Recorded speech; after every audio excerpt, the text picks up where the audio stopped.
Грифли FM представляет коротко, понятно, совместно с каналом Side2Go.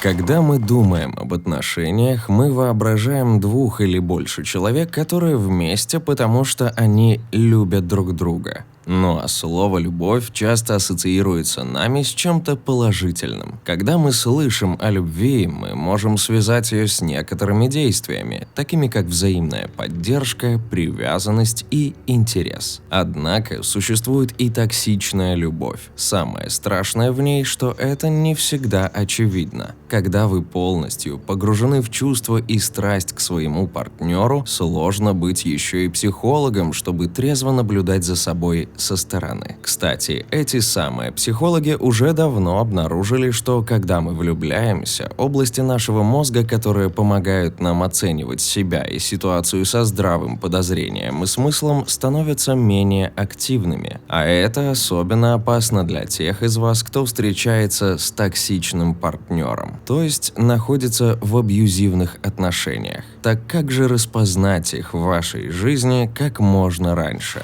Начнем, пожалуй, с самого простого и очевидного и одновременно важного. Ваш партнер ударил вас или причинил иное физическое или сексуальное насилие. Запомните, такое никогда нельзя терпеть или спускать на «ладно, с кем не бывает». Вы, наш зритель, это, конечно, знаете, но почему так много жертв почти никогда не уходят немедленно от таких партнеров? Причин много, но вот одна из них. Потому что абьюзивные партнеры или абьюзеры, как правило, очень манипулятивные. При этом они не всегда похожи на тех монстров, которых мы привыкли видеть в большинстве фильмов и СМИ, и часто очень искусно оправдывают свою агрессию перед вами. «Ой, извини, детка, я совсем не хотел, ты же знаешь, я люблю тебя». Или тут же броситься со слезами обнимать вас или жаловаться на свой плохой день, скверного начальника, козла водителя и кого угодно, кроме самих себя. И, конечно же, обещать и клянуться, что такое больше не повторится. Знакомо, не правда ли? Это то, как все начинается. И потому жертва вначале старается видеть лучшее в партнере и сама начинает верить, если не в причины и оправдания насилия, то хотя бы в то, что это действительно был первый и последний раз. Абьюзеры с радостью и холодным расчетом даже помогут им в это поверить, заваливая своих жертв на следующий день подарками, романтическими прогулками и комплиментами. Они всегда очень тонко понимают, где и в каком количестве проявить нежности и любви для того, чтобы их приняли обратно. Но вот тут, как только их приняли снова, абьюзеры не только продолжат насилие, но и будут с каждым разом, с каждым своим раскаянием, с каждым своим возвращением все больше раздвигать границы однажды дозволенной агрессии с вами. И именно так это превращается в цикл.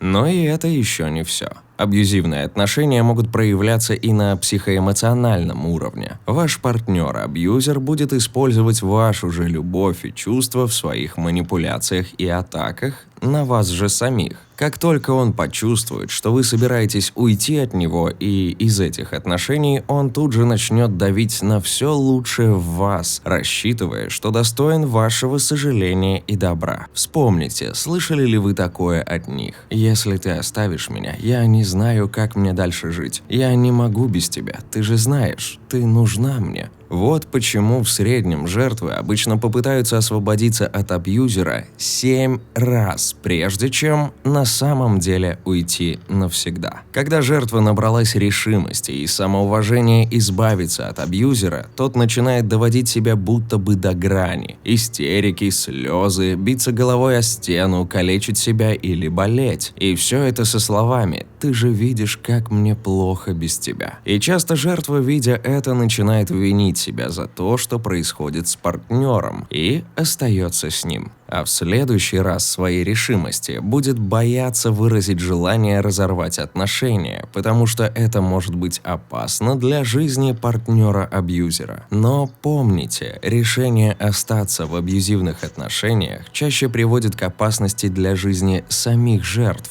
особенно женщин, у которых в разы больше шансов пострадать либо в самих отношениях, либо уже после разрыва на более поздних стадиях. Именно поэтому уходить нужно сразу. Но ведь так случается редко. Верно. Ведь часто на жертву, помимо манипуляций партнера, действует еще и множество факторов, социальное давление и иные обстоятельства. Что же заставляет жертву страдать дольше? Мнение окружающих, которые считают, что за одну пощечину глупо разрывать отношения с таким красивым, добрым, богатым, заботливым, как им кажется снаружи, партнером. Мнение друзей или родственников, считающих вас прекрасной парой и уверяющих не расставаться сгоряча из-за одного синяка над локтем. А если представить еще и финансовую нестабильность жертвы, общую жилплощадь, неоплаченные кредиты и так далее, список можно продолжать долго. Но просто оставаться в абьюзивных отношениях и молча терпеть нельзя. Попытайтесь поговорить со своим партнером, показать ему себя со стороны. Если же это не принесет результата, смело уходите. Если вы подвергаетесь насилию со стороны вашего партнера, либо замечаете, как это происходит у ваших друзей,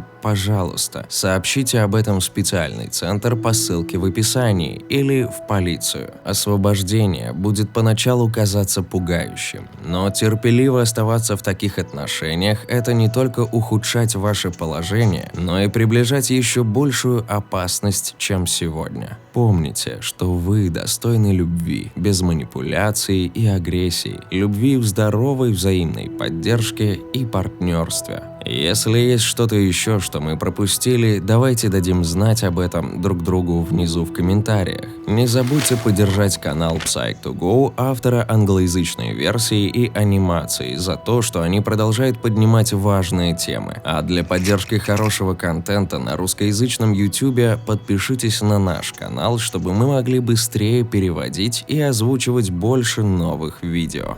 Briefly FM представляет. Коротко, понятно. Совместно с каналом Site2Go.